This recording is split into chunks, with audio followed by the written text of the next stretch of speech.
जय हिंद दोस्तों, स्वागत है आप सभी का आपका अपना ही YouTube channel ABC let's study पर।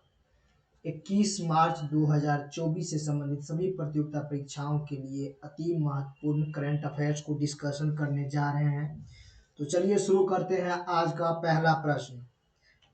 पहला प्रश्न है, हाल ही में जारी विश्व खुशहाली रिपोर्ट 2024 में भारत को कौन सा स्थान मिला है? विश्व खुशहाली रिपोर्ट 2024 में भारत को कौन सा स्थान मिला है? आपका ऑप्शन है ए 124वां, बी 125वां, सी 126वां, डी 127वां। इसका राइट आंसर हो जाएगा ऑप्शन नंबर सी 126वां। ऑप्शन नंबर सी 126वां। ठीक है। विश्व खुशहाली रिपोर्ट जो है यह कौन जारी करता है? तो यूएनओ का जो है SSDN ये जारी करता है। ठीक है। सस्टेनेबल सोल्यूशन डेवलपमेंट नेटवर्क जो है यूएनओ का, यही जारी करता है। ठीक है। खुशहाली रिपोर्ट पहला स्थान पे कौन है? तो फिनलैंड है। ठीक है। पहला स्थान पे फिनलैंड है और ये पहला स्थान पे फिनलैंड जो है ये लगातार 7 बार से है। ठीक है। फिनलैंड जो है पहला स्थान पे, ये लगातार 7 बार से पहला स्थान पे है। ठीक है। और सबसे अंतिम जो है बॉटम स्थान पे कौन कौन है? बॉटम पे सबसे अंतिम स्थान पे जो है अफगानिस्तान है। अफगानिस्तान है। ठीक है। इसका आधार क्या क्या है जिसके थ्रू जो है मापा जाता है कि कौन सा देश में कितना खुशहाली है? तो जीवन संतुष्टि, ठीक है, पर कैपिटा इनकम और जीवन प्रत्याशा जो है ये इनका आधार है। ठीक है। भारत जो है इससे पिछले साल भी 126वां स्थान पर ही था और अभी भी 126वां स्थान पर ही है। कुछ और इंडेक्स के बारे में जानकारी जान लेते हैं। जैसे कि 111वां रैंक हमारा किस में है, 127वां रैंक किस में है, 93rd रैंक किस में है, 134वां रैंक जो है किस में है, और 108वां रैंक जो है किस में है, फोर्थ रैंक जो है हमारा किस में है, फोर्थ रैंक, और जो है सेवेंथ रैंक जो है किस में है, और 161वां रैंक जो है हमारा किस में है, इसके बारे में जानकारी जानते हैं। 121वां रैंक जो है हंगर इंडेक्स में जो है 111वां रैंक है। ठीक है। हंगर इंडेक्स में 111वां रैंक है। ठीक है। 127वां रैंक जो है ग्लोबल जेंडर गैप इंडेक्स में जो है 127वां रैंक है। वर्ल्ड इकोनॉमिक फोरम जो है जारी करता है। 93वां रैंक किसमें है? करप्शन परसेप्शन में जो है 93rd रैंक है। 134वां रैंक जो है HDI में है। ठीक है। HDI UNDP जारी करता है, ह्यूमन डेवलपमेंट इंडेक्स, इसमें 134वां रैंक है। 108वां रैंक जो है जेंडर इनइक्वालिटी में 108वां रैंक है। ठीक है। लैंगिक असमानता में 108वां रैंक है। ठीक है। फोर्थ रैंक किस में है? तो ग्लोबल फायर पावर इंडेक्स और जो है शेयर मार्केट में हमारा फोर्थ रैंक है। 7वां रैंक किस में है? पर्यावरण प्रदर्शन सूचकांक में जो है 7वां रैंक है। ठीक है। और प्रेस फ्रीडम में जो है वर्ल्ड प्रेस फ्रीडम में हमारा 161वां रैंक है। ठीक है। वर्ल्ड प्रेस फ्रीडम में 161वां रैंक है। ठीक है। अभी जो है हाल ही में मालदीव के जो है राष्ट्रपति जो है कौन बनाए गए, कौन बने हैं? तो मोहम्मद मोइजू साहब जो है मालदीव के राष्ट्रपति बने हैं। ठीक है। नारी शक्ति वंदन जो है, नारी शक्ति वंदन अधिनियम, ये बिल कौन सा था और एक्ट कौन सा था? तो नारी शक्ति वंदन अधिनियम जो है बिल जो है, बिल 128वां बिल था, 128 नंबर का बिल था। और एक्ट का जो बिल होते हैं वो पास हो जाते हैं तो एक्ट बनता है। तो एक्ट कौन सा?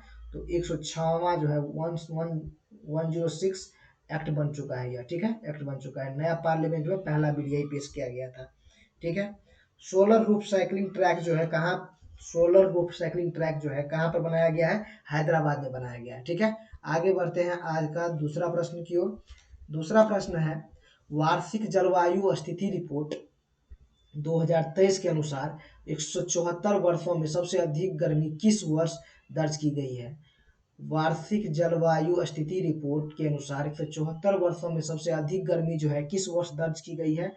आपका ऑप्शन है ए 120, सॉरी वर्ष 2020, बी 2021 और सी 2022 और डी 2023। इसका राइट आंसर हो जाएगा ऑप्शन नंबर डी, वर्ष 2023 जो है 174 वर्षों में सबसे गर्म जो है, सर्वाधिक गर्म वर्ष जो है 2023 जो है मापा गया है, को मिला है। ये जो है विश्व मौसम विज्ञान संगठन द्वारा जारी किया जाता है। वार्षिक जलवायु स्थिति रिपोर्ट जो है विश्व मौसम विज्ञान संगठन द्वारा जारी किया जाता है। और सेकेंड गर्म वर्ष कौन सा रहा है, ये तो जैसे कि फर्स्ट नंबर पे 174 वर्षों में 2023 रहा है, और सेकेंड कौन सा रहा है, सेकेंड जो है 1901 रहा है, 1901 जो है सेकेंड पे रहा है, ठीक है।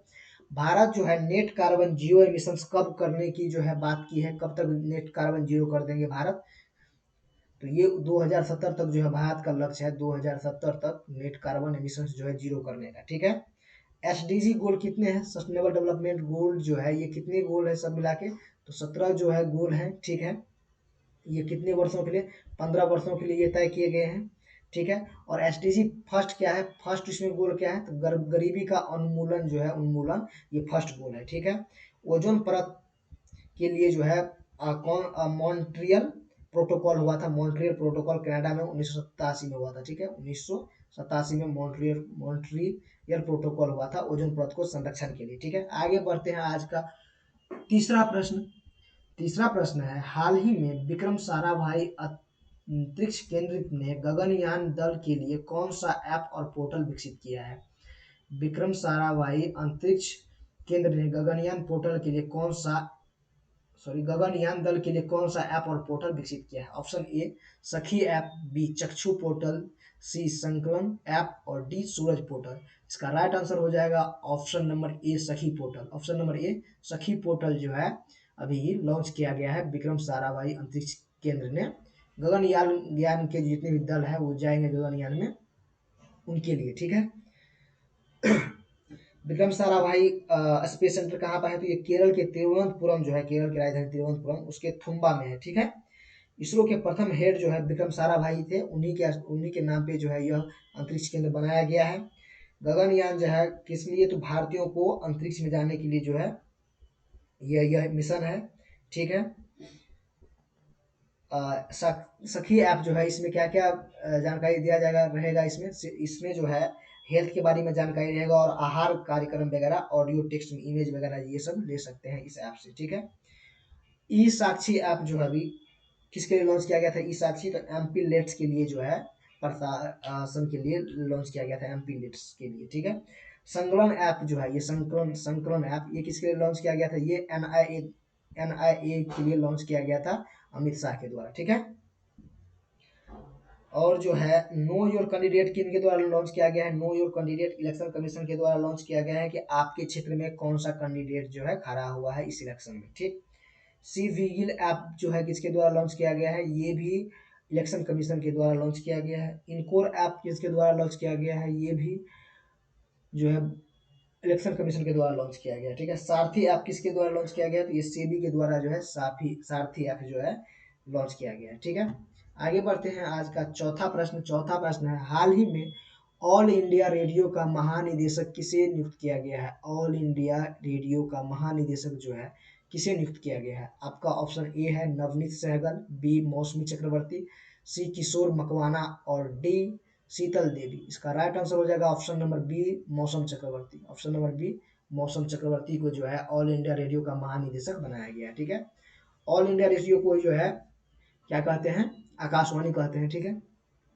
ऑल इंडिया रेडियो की स्थापना कब हुई थी, 1936 में जो है इसकी स्थापना हुई थी। कब हुई थी, 1936 में इसकी स्थापना हुई थी, ठीक है। ये जो है 23 भाषाओं में जो है अपना जो है न्यूज प्रकाशित करता है, ठीक है, 23 भाषाओं में, ठीक है। प्रसार भारती में जो है ऑल इंडिया रेडियो और एआर दोनों मिलकर प्रसार भारती बनता है। एआर ऑल इंडिया रेडियो और दूरदर्शन मिलके जो है दूरदर्शन मिलके प्रसार भारती का निर्माण प्रसार भारती बनता है, ठीक है, प्रसार भारती। इनकी स्थापना कब प्रसार भारती की स्थापना कब किया गया था, प्रसार भारती का स्थापना जो है 1997 में किया गया था, 1997 में, ठीक है। इसका हेड कौन है, इनका हेड जो है अभी नवनीत सहगल जो है इनका हेड है, ठीक है, नवनीत सहगल। और ये किशोर मकवाना कौन है, ये जो है national commission for schedule caste का जो है NCSC national commission for schedule caste का अध्यक्ष है ये, ठीक है, ये हेड है। और शीतल देवी को जो है अभी हाल ही में चुनाव आयोग ने विकलांग दिव्यांग जनों के लिए जो है अपना एम्बेसडर चुना है शीतल देवी जी को, ठीक है। और अभी जो है अबूबा अबूबा वीर दिसोम अभियान जो है कहाँ चालू हुआ है, अबूबा वीर दिसोम अभियान ये झारखंड में चालू हुआ है, ठीक है। आगे बढ़ते हैं आज का पांचवा प्रश्न। पांचवा प्रश्न है, वर्ष 2024 में विश्व दूरसंचार मानकीकरण असेंबली किसकी मेजबानी में होगी। विश्व दूरसंचार मानकीकरण असेंबली किसकी मेजबानी में होगी? Option A Bharat, B Switzerland, C Canada और सी ब्रिटेन और डी कनाडा। इसका राइट आंसर हो जाएगा ऑप्शन नंबर ए भारत। ठीक है, विश्व दूरसंचार मानकीकरण असेंबली जो है इसका होस्ट 2024 में भारत है। ठीक है, ये ट्राई जो है TRAI, ट्राई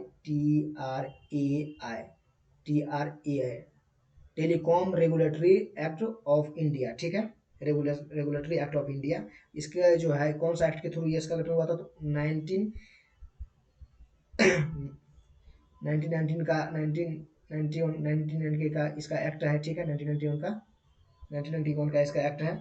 और हेड जो है इसका अभी अनिल अनिल लाहौटी साहब जो इनका हेड है। ठीक है, अनिल लाहौटी साहब इसका हेड है। और अभी और कुछ जानकारी जान लेते हैं कि ब्रिक्स का होस्ट कौन कौन होगा, और जो भी संगठन है उनका हेड जो है अभी कौन होने वाले हैं 2024 में और 23 वगैरह में। तो ब्रिक्स का हेड जो है BRICS, ब्रिक्स का हेड जो है होस्ट कंट्री कौन होगा 2024 में? 2024 में कौन होगा? 24 में जो है इसका रसिया है। ठीक है, रसिया इसका हेड है। ठीक है, इसमें हाल ही में कौन कौन से देश जुड़े हैं? 5 देश जुड़े हैं, Saudi Arabia, UAE, Egypt, Iran, Ethiopia जुड़े हैं। ठीक है, अर्जेंटीना जुड़ने से मना कर दिया है। ठीक है, SCO का 23 का होस्ट कौन था? SCO का जो है 23 का होस्ट कौन था? इंडिया था 23 का होस्ट। ठीक है, इंडिया था। G20 का भी जो है 23 का होस्ट कौन था? ये इंडिया ही था। G20 का 23 का होस्ट इंडिया ही था। और G20 का 24 का होस्ट कौन होने वाले हैं? तो ब्राजील होने वाले हैं। ठीक है, SCO का नया मेंबर कौन है? तो ईरान इसका नया मेंबर है। ठीक है, नाटो का जो है न्यू मेंबर कौन? नाटो में जो है न्यू मेंबर कौन जुड़ा है? नाटो में न्यू मेंबर कौन जुड़ा है? तो स्वीडन जुड़ा है 32वां नंबर का, 31वां फिनलैंड और 32वां स्वीडन जुड़ा है। ठीक है, G20 में नया नया मेंबर कौन जुड़ा है? तो अफ्रीकन यूनियन जो है G20 में नया मेंबर बना है। आगे बढ़ते हैं छठा प्रश्न की ओर। छठा प्रश्न है, हाल ही में पर्यटन के लिए कश्मीर में जमीन खरीदने वाला पहला राज्य कौन सा है? पर्यटन के लिए कश्मीर में जमीन खरीदने वाला पहला राज्य कौन सा है? ऑप्शन ए महाराष्ट्र, बी उत्तर प्रदेश, सी गोवा और डी गुजरात। राइट आंसर हो जाएगा ऑप्शन नंबर ए महाराष्ट्र। महाराष्ट्र जो है अपने पर्यटन के लिए जम्मू कश्मीर में जो है अपनी जमीन खरीदा है। ठीक है, जम्मू कश्मीर जो है यहाँ पर पहले आर्टिकल नंबर 35A लागू था। ठीक है, इस आर्टिकल के थ्रू जो है यहाँ पर जमीन वही व्यक्ति खरीद सकता था जो यहाँ का मूल निवासी हो। ठीक है, लेकिन 5 अगस्त 2019 को जो है 2019 को आर्टिकल 35A को जो है खत्म कर दिया गया। ठीक है, और 31 अक्टूबर 2001 और 31 अक्टूबर को जो है 31 अक्टूबर 2019 को जो है जम्मू कश्मीर को 2 यूटी में विभाजित कर दिया गया। एक J&K जम्मू कश्मीर और दूसरा जो है लद्दाख में विभाजित कर दिया गया। ठीक है, 2 भाग कर दिया गया। यहीं पर जो है महाराष्ट्र सरकार ने जो है जम्मू कश्मीर में पर्यटन के लिए जमीन खरीदा है। ठीक है, अब यहाँ पर जमीन खरीद सकता है, तो उसी के थ्रू अब जो है महाराष्ट्र सरकार ने खरीदा है। चलिए आगे बढ़ते हैं। आज का 7वां प्रश्न, हाल ही में त्रिनेत्र ऐप 2.0 किसने लॉन्च किया है? त्रिनेत्र ऐप 2.0 जो है किसने लॉन्च किया है? आपका ऑप्शन है ए गुजरात, बी राजस्थान, सी मध्य प्रदेश और डी उत्तर प्रदेश। ठीक है, इसका राइट आंसर हो जाएगा option number D Uttar Pradesh. Uttar Pradesh ने जो है उत्तर प्रदेश का यूपी पुलिस ने ही जो है त्रिनेत्र ऐप 2.0 का जो है लॉन्च किया है। ठीक है, अपराधी के पहचान के लिए। ठीक है, इस ऐप में जो है AI टेक्नोलॉजी का यूज होने वाला है। AI टेक्नोलॉजी का भी इसमें यूज होगा। ठीक है, यूपी में उत्तर प्रदेश में लोकसभा की कितने सीट है, राज्यसभा की कितने सीट है, विधानसभा के कितने सीट है और विधान परिषद के कितने सीट है? लोकसभा के कितने सीट है? 80 सीट लोकसभा के यहाँ पर है। राज्यसभा कितने सीट है? 31 सीट राज्यसभा के है। विधानसभा कितने सीट है? 403 जो है विधानसभा की सीट है, 403। और विधान परिषद में कितना सीट है? 100 सीट जो है विधान परिषद का है। ये पूरे देश में जो है सर्वाधिक है, सबसे ज्यादा सब कुछ यहीं पर है। ठीक है, अभी यूपी में अयोध्या में जो एयरपोर्ट बना है उस एयरपोर्ट का क्या नाम है? तो महर्षि वाल्मीकि एयरपोर्ट है, अयोध्या में बना है। राम मंदिर का वास्तुकार कौन थे? तो चंद्रकांत सोमपुरा साहब जो है राम मंदिर का वास्तुकार थे, और ये जो है नागर सैनिक बना हुआ है। ठीक है, मोटो जीपी रेस जो अभी यूपी में हुआ है, कहाँ पर, ग्रेटर नोएडा में हुआ है, और बुद्धा स्टेडियम में जो है इसका बुद्धा स्टेडियम में हुआ था, ठीक है। जल योद्धा पुरस्कार किसे मिला है, जल योद्धा पुरस्कार, तो ये जो है नोएडा प्राधिकरण को जो है जल योद्धा पुरस्कार मिला है, ठीक है। आगे बढ़ते हैं, आज का 8वां प्रश्न। 8वां प्रश्न, हाल ही में पेरिस ओलंपिक के लिए भारतीय ओलंपिक संघ के साथ किस बैंक ने साझेदारी की है। पेरिस ओलंपिक के लिए भारतीय ओलंपिक संघ के साथ किस बैंक ने साझेदारी किया। Option number A UCO bank, B Canara bank, C yes bank और D IndusInd bank, IndusInd bank. Option number, इसका राइट आंसर हो जाएगा option number C yes bank. Option number C yes bank. Yes bank जो है भारतीय इंडियन जितने भी खिलाड़ी है, मतलब इंडियन को स्पॉन्सर करेगा, इंडिया को स्पॉन्सर करेगा ओलंपिक में, ठीक है। इस बार पेरिस ओलंपिक 2024 में जो है ये कौन से क्रम का होगा, ये जो है 33वां क्रम का है, 33वां क्रम का इस बार जो है पेरिस ओलंपिक है, ठीक है। इंडियन टीम का जो है बैंकिंग पार्टनर यस बैंक रहेगा, ठीक है। मिलकर जीतेंगे अभियान, ये अभियान जो है लॉन्च किया है, मिलकर जीतेंगे अभियान, ठीक है। ओलंपिक के बारे में जानते हैं कि ओलंपिक जो है कब इसका गठन किया गया था ओलंपिक समिति का, और कब से शुरू हुआ है। ओलंपिक का जो है गठन किया गया था कब, ओलंपिक आईओसी का, ओलंपिक का था 23 जून 1894 को जो है इसका गठन किया गया था आईओसी का, ठीक है, आईओसी का, ठीक है।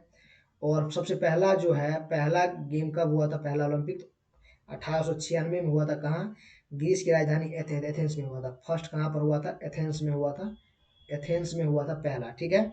2020 में कहाँ हुआ था, टोक्यो में हुआ था, ये 32वां क्रम का था। भारत का रैंक इसमें कौन सा था, 48वां रैंक भारत का था, ठीक है। 1 गोल्ड 2 सिल्वर और 3 ब्रॉन्ज जीते थे यहाँ पर, ठीक है। चलिए आगे बढ़ते हैं, आज का 9वां प्रश्न। 9वां प्रश्न है, हाल ही में वर्ष 2024 का भारत का दूसरा यूनिकॉर्न स्टार्टअप कौन बना है। 2024 में भारत का दूसरा यूनिकॉर्न जो है स्टार्टअप कौन सा बना है। ऑप्शन ए है क्रूटरिन, बी परफ्यूस, सी जेप्टो और डी टाटा एएमजी। इसका राइट आंसर हो जाएगा option number B Perfios. Option number B Perfios, ठीक है। भारत का दूसरा यूनिकॉर्न बना है 2024 में, ठीक है। 2024 का पहला यूनिकॉर्न का था, पहला यूनिकॉर्न जो है ये क्रूटरिन था, पहला यूनिकॉर्न, ठीक है। और दूसरा नंबर पे जो है परफ्यूस बना है, ठीक है। यूनिकॉर्न क्या होता है, कोई भी स्टार्टअप का जो है वैल्यू यदि 1 बिलियन हो जाए तो वह यूनिकॉर्न बन जाता है। 1 बिलियन डॉलर हो जाए, डॉलर 1 बिलियन यदि हो जाए तो वह यूनिकॉर्न बन जाता है, ठीक है।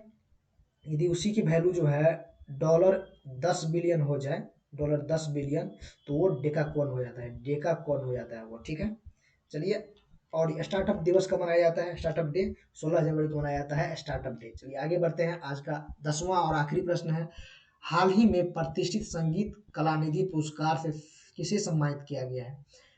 प्रतिष्ठित संगीत कलानिधि पुरस्कार से सम्मानित किसे किया गया है। Option number A TM Krishna, B doctor Margaret Bastin, C doctor Neena Prasad और डी प्रोफेसर प्रसन्ना रवि। इसका राइट आंसर हो जाएगा option number A T M Krishna. Option number A T M Krishna, ठीक है।